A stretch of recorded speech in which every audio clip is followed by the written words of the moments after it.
Good morning, everyone. Yeah. Just today and the next Sunday, we are having this Sunday Dharma service online. After 10 days, our regular Sunday service, in-person service will resume.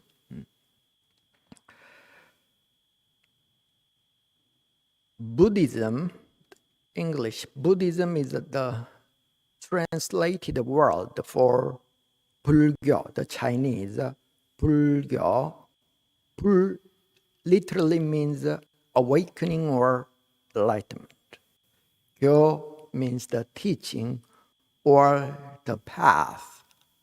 So Bulgyo means the path to enlightenment or the teaching of awakening. Today, let's think about altogether what is the meaning of enlightenment in our real life in a very, very practical sense.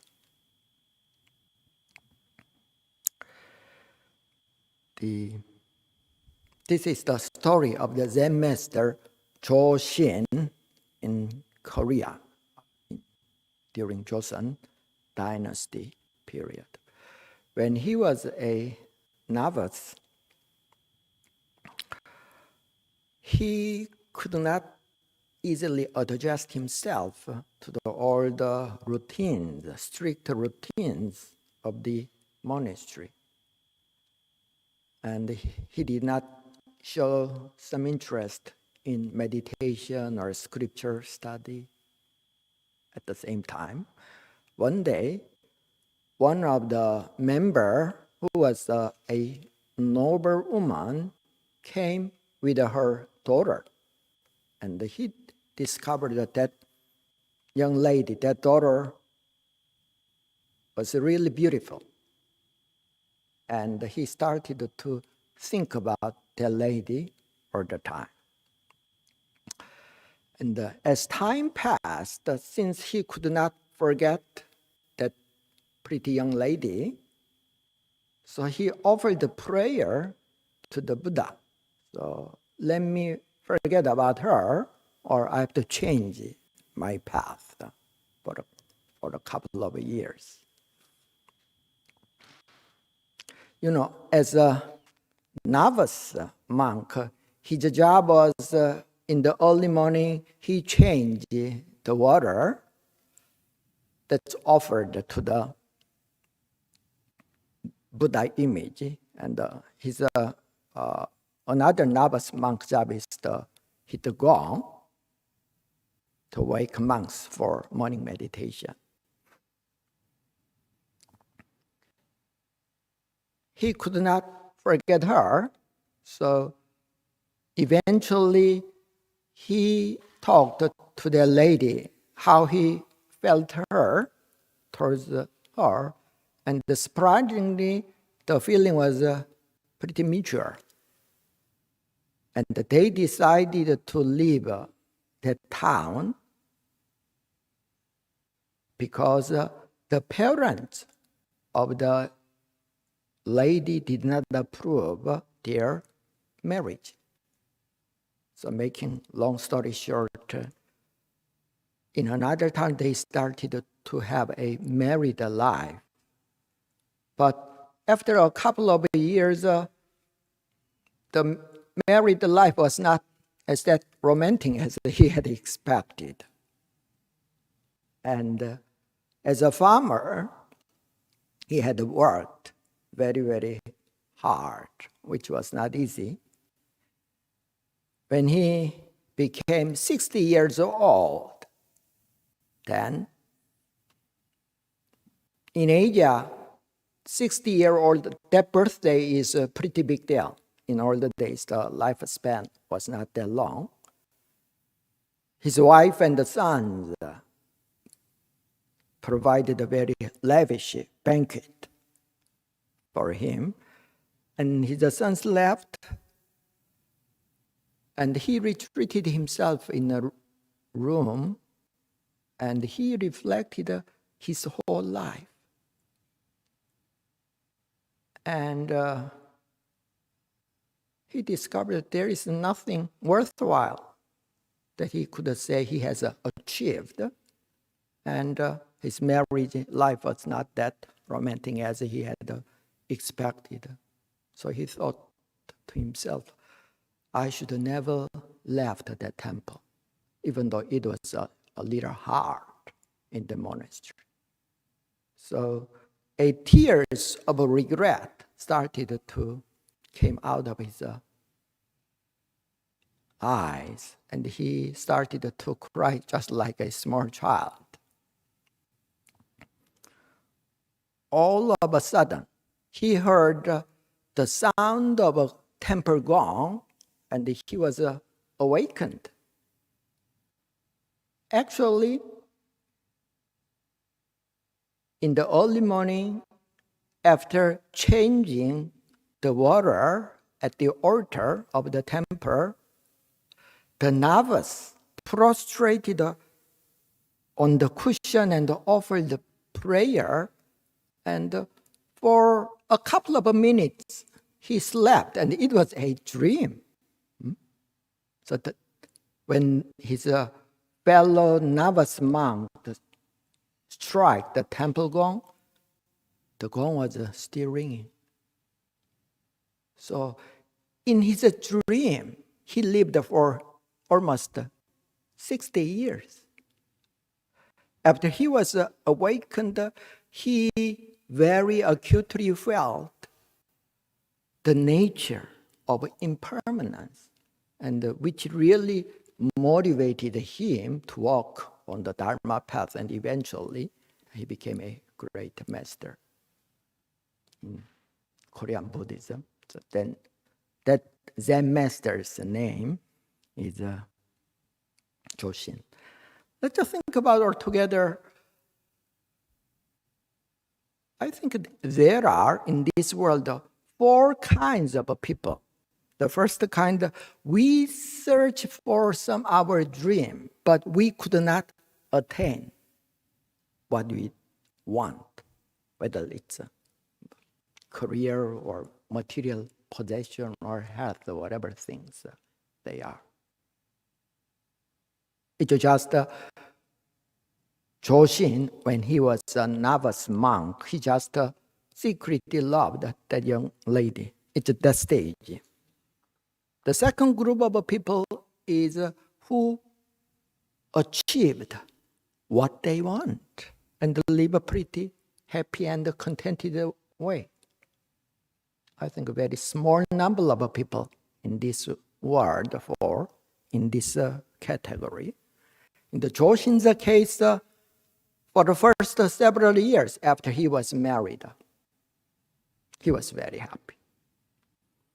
The third group of people, even though they achieved basically what they wanted, but they started to become disillusioned with their life.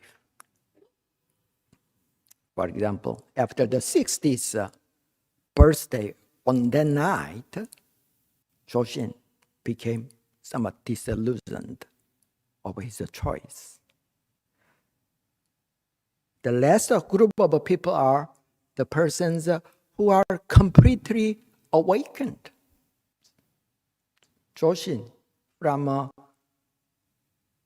not determined novice monk, he became greatly realized person, whether it's Sotaesan, Jesus, or Shakyamuni Buddha falls in this category. So let's think about in what stage are we in?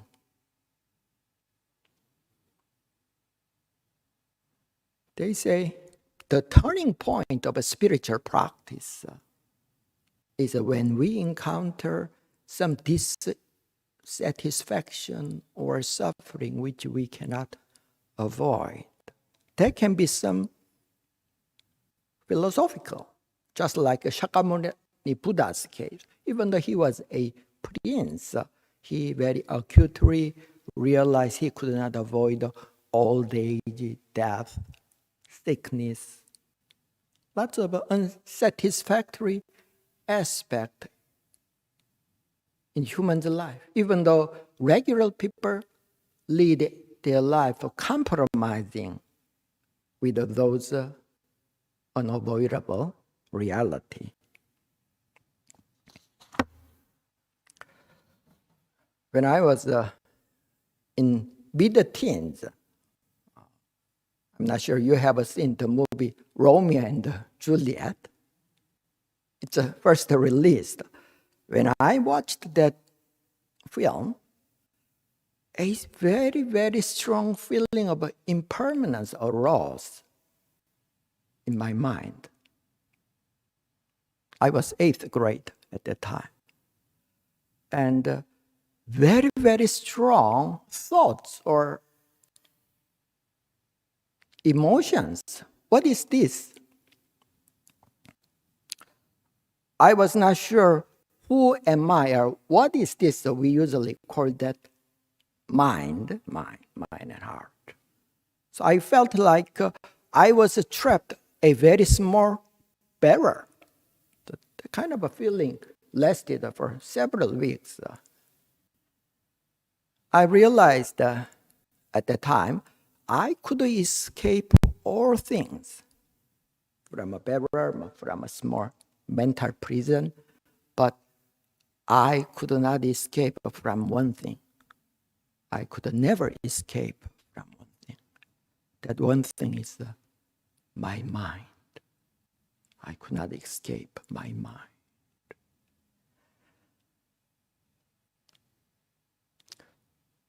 The first patriarch of Zen Buddhism, Bodhidharma, he's an Indian, not a Chinese. One day he was visited by some young, pretty prominent Confucian scholar, Hega, who later became the second patriarch of Zen Buddhism. Despite all his knowledge, Hega's mind was not comfortable in the center. So he said to his teacher, "Master, my mind is not peaceful.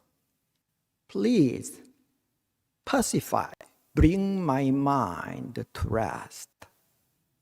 Then what did the Bodhidharma reply? "Show me your uneasy mind." Hega hesitated for a moment. How could he show to that teacher his uneasy mind? And he replied, "Master, I could not discover, I could not show you that uncomfortable mind." Then Bodhidharma said, "Then I now bring your mind to rest." Under that word, Hega, the young Confucian scholar, had the first awakening. I already pacified your mind. What is Buddhism? What is the essence of Buddhism?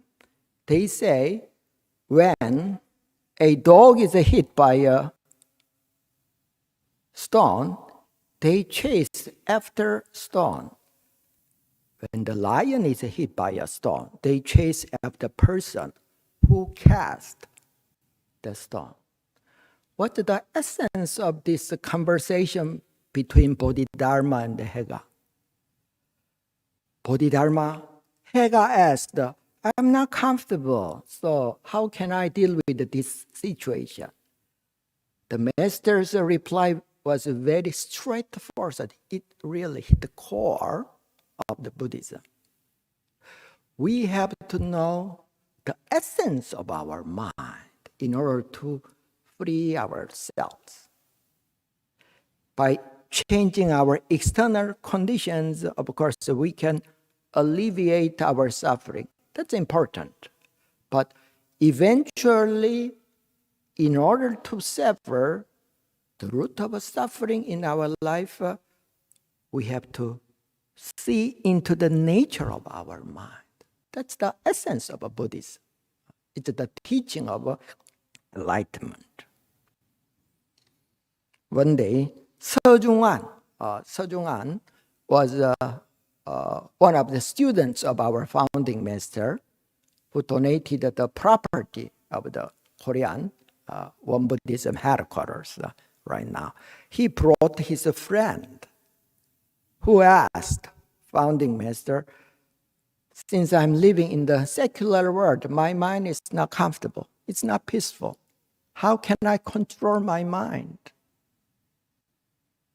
Our founding master did not recommend that person to practice meditation.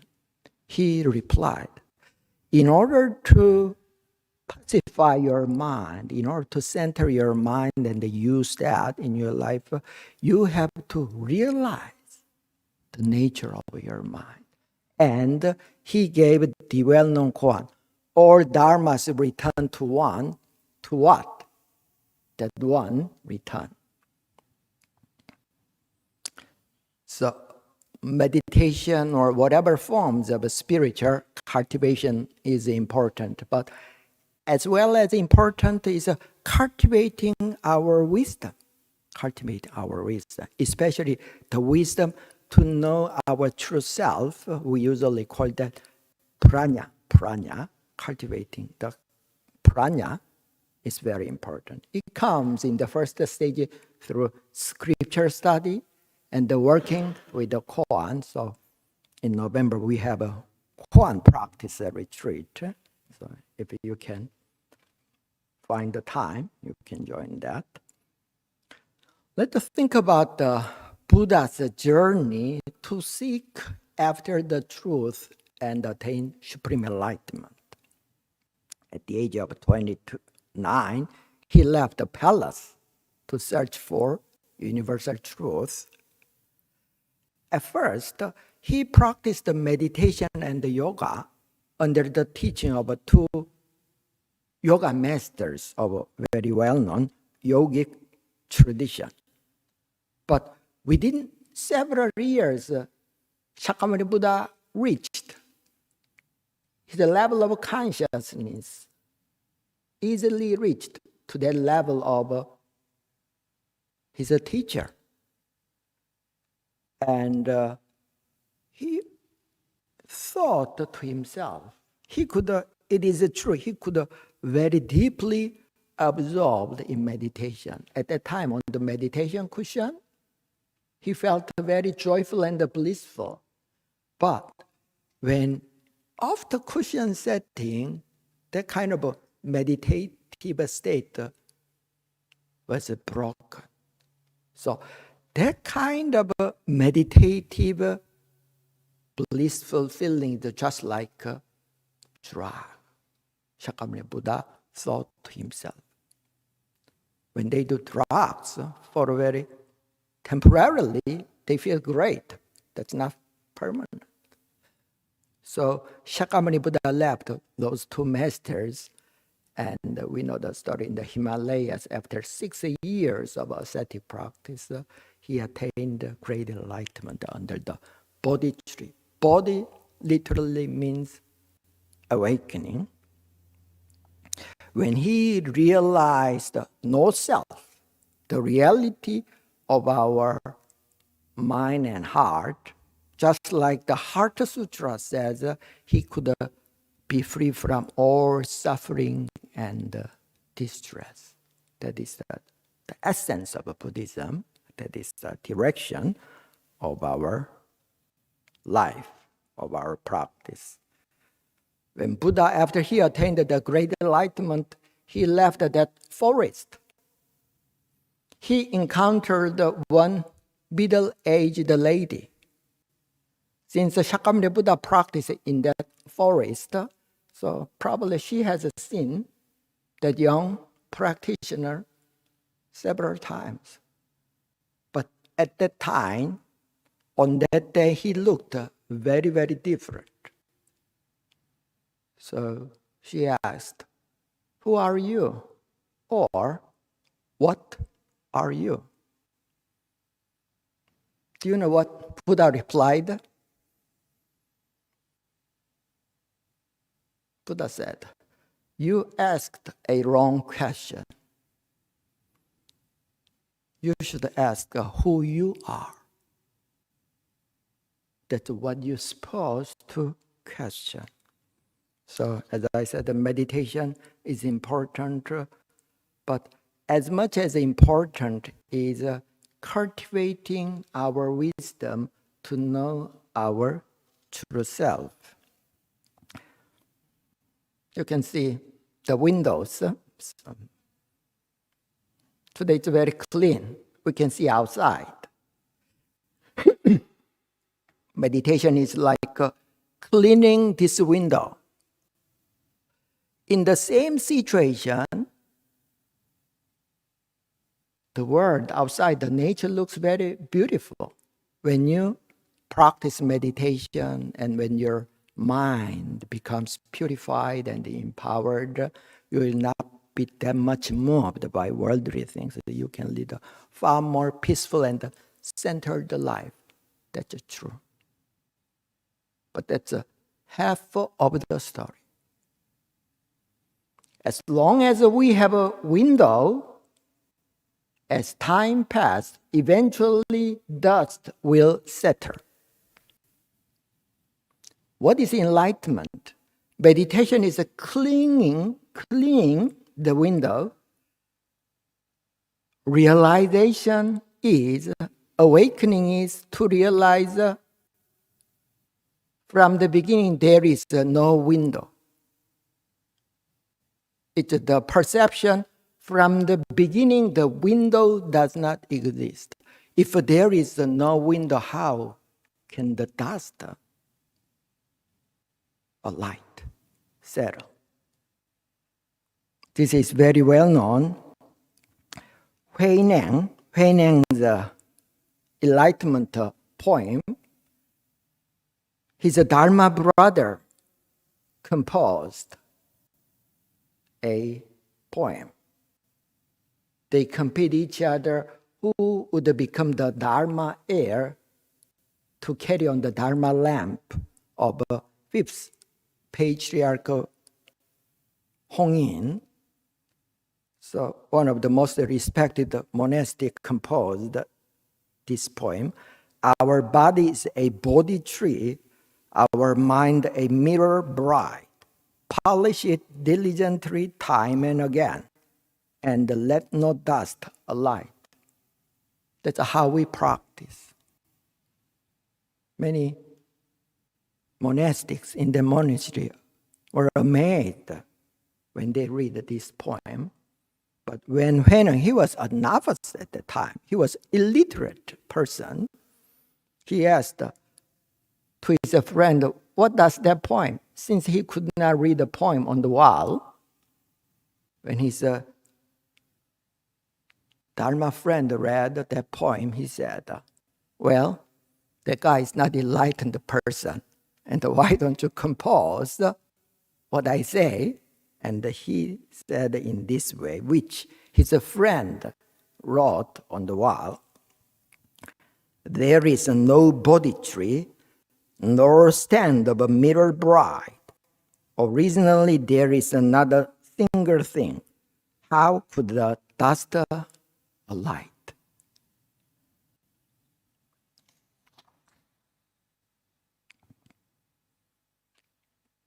What is the path to enlightenment? The path is not going to Himalayas or India. The path is very clear. It's called the Zhenghe, translated as meditation and wisdom.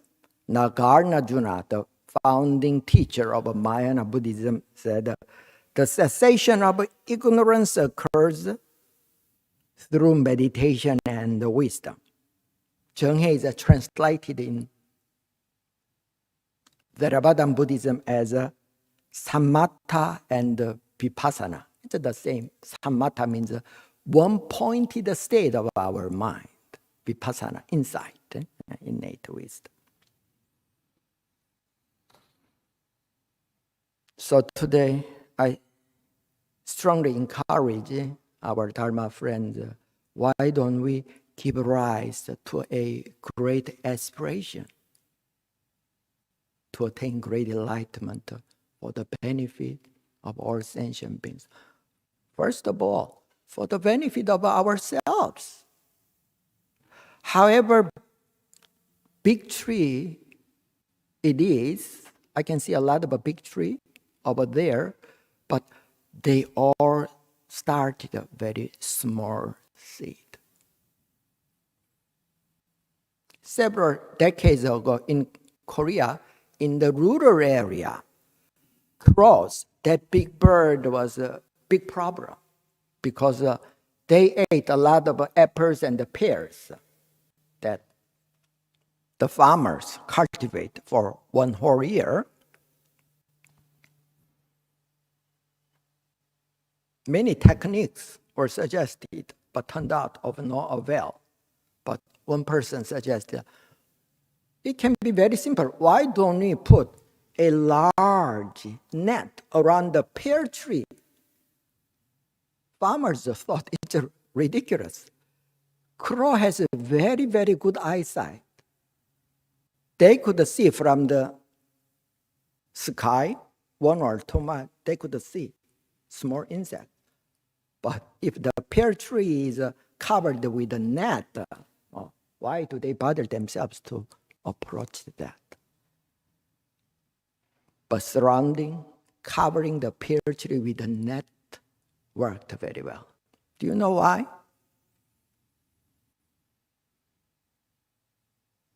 The crow could not see the net. The crow was so focused on the fruit, so the net became invisible.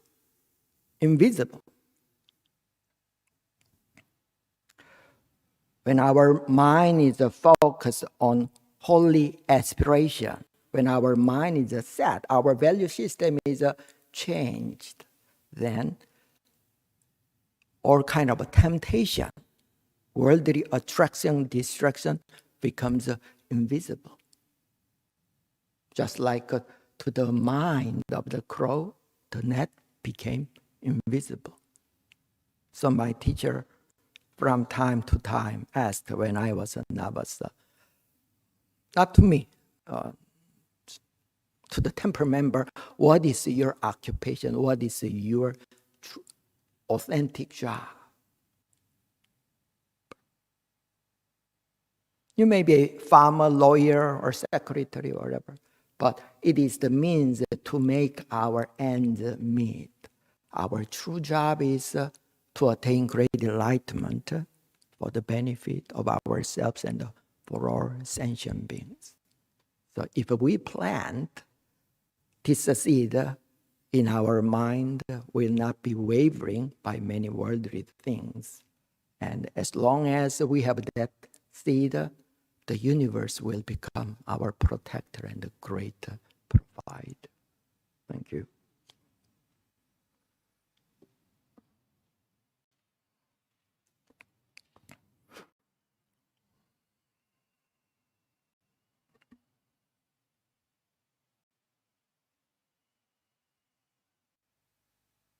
Thank you, Reverend Yu, for